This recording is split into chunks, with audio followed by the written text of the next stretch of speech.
নমস্কার, আমি Arindam Sharma, BTV report থেকে বলছি।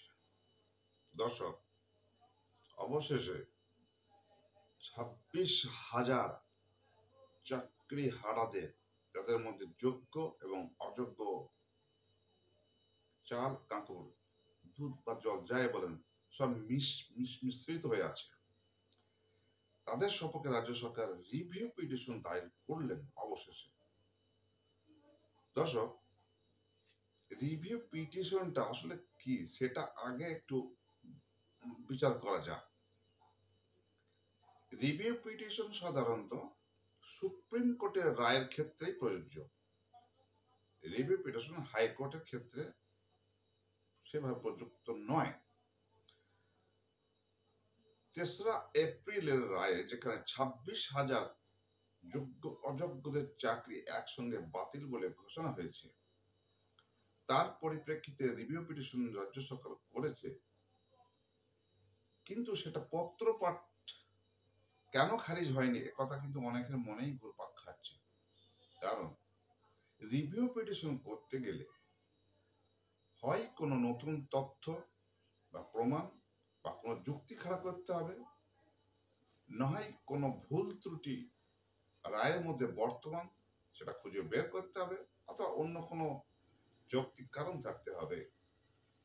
তাহলে কি আমাদেরকে মেনে নিতে হবে বা বিশ্বাস করতে হবে যে রাজ্য সরকার রিভিউ পিটিশনে গিয়েছেন নতুন কোনো এভিডেন্স নেই? স্বভাবত সেটাই মনে আসে যে নিশ্চয়ই কোনো একটা যুক্তি আছে।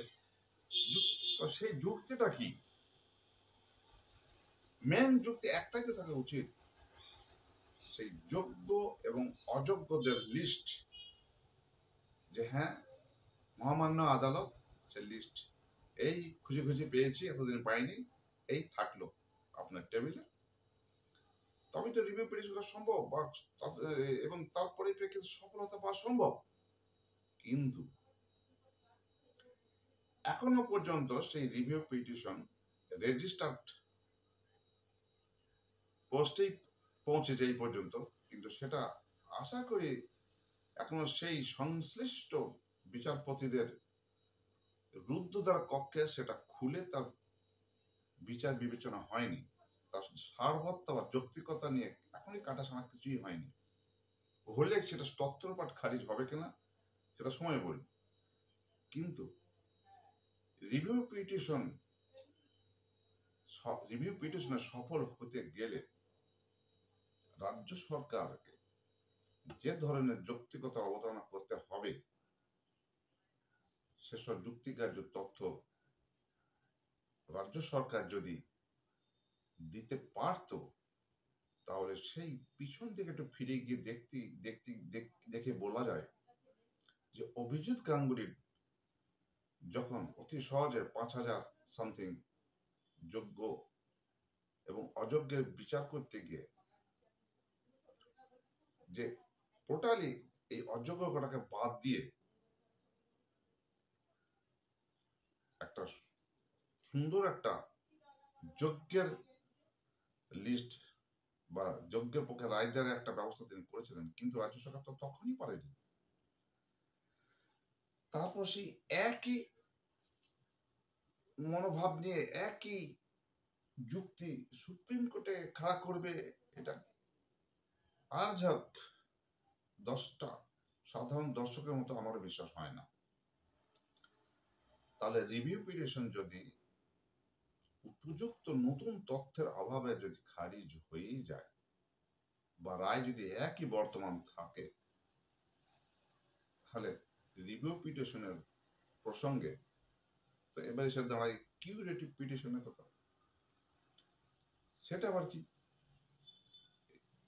যখন সুপ্রিম কোর্ট তার নিজের দেওয়া রায় পুনর্বিবেচনা না করে একই রায় বহাল রাখে, তখন ভারতীয় সংবিধানে 137 নম্বর অনুচ্ছেদে এই কিউরেটিভ পিটিশনের অধ্যাদেশ দেওয়া আছে।